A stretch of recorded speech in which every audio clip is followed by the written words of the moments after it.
friendship is worth putting time into it.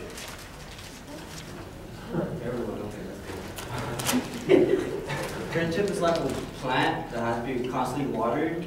With friendship, pretty much with kind words, showing them you're there for them, and that's it. That's all I got from you.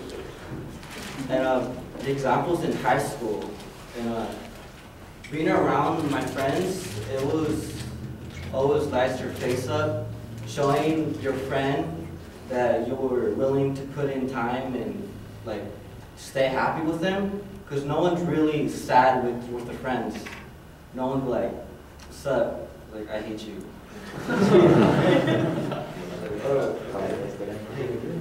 No one does that. Everyone's like, what's up, man? How you been? I love you. Like that. Really good. You know? Yeah. But you gotta constantly do it, because once you don't do it as much, you see them as a stranger, pretty much. You see them, you're like, oh, I know him.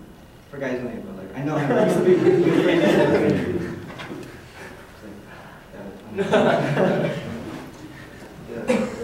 And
Well, I thought you started out okay with the survey, and then you tied it into the topic well, and it looked like you actually had a preview so that you're setting up the structure.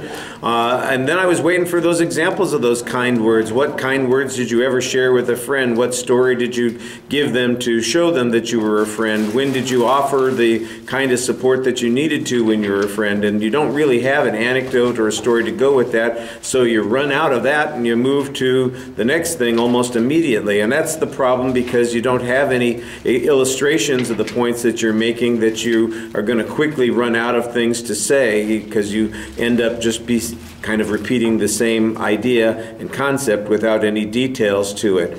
It did feel a little bit like you were rushing through the presentation. There's some awkward gestures where you're speaking. There are a couple of times when you were using the gestures to kind of describe something or an action or behavior that you're engaging with somebody who would be your friend, sort of like you're pantomiming out that relationship. But there are a lot of times when those gestures just look like they are anxiety, and your hands are loose and you're not quite sure what to do with them.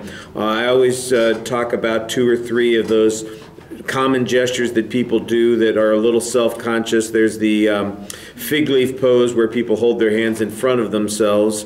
There's sort of the the James Bond pose, where they've crossed their arms and sometimes maybe gesture with one hand, and it looks a little like it might be defensive. It's right off of one of those James Bond posters. And then there's the Superman pose, which is the one that you do all the time, with the hands on the hips, da da da da, like you're standing up on the hill, with the cape blowing behind you, only you don't have a cape. So it really feels a little bit like that's sort of where your anxiety is coming out in your hands more than anything else. You look at us a little bit, I think you need to be a little bit more engaged. Your facial expressions, you're animated while you're speaking, but the anxiety creeps into your face a little bit when you run out of things to say. You bail as soon as you're done. I'm done. You know. So I think you need to come back to the original point that you were making. Is that you got to spend time on your friendships, so thinking about what to say to people, hopefully keeping in touch with them, and at best, you know, you'll be able to maintain those friendships. I mean, find some way to make it complete and refer back to the original point so it doesn't just feel like you've taken a sharp jump off of a cliff at the end of the speech. All right, thank you. Since apparently we don't have any other speakers after Eric, could somebody stick their head out the door and get Eric to come in, please? Thank you.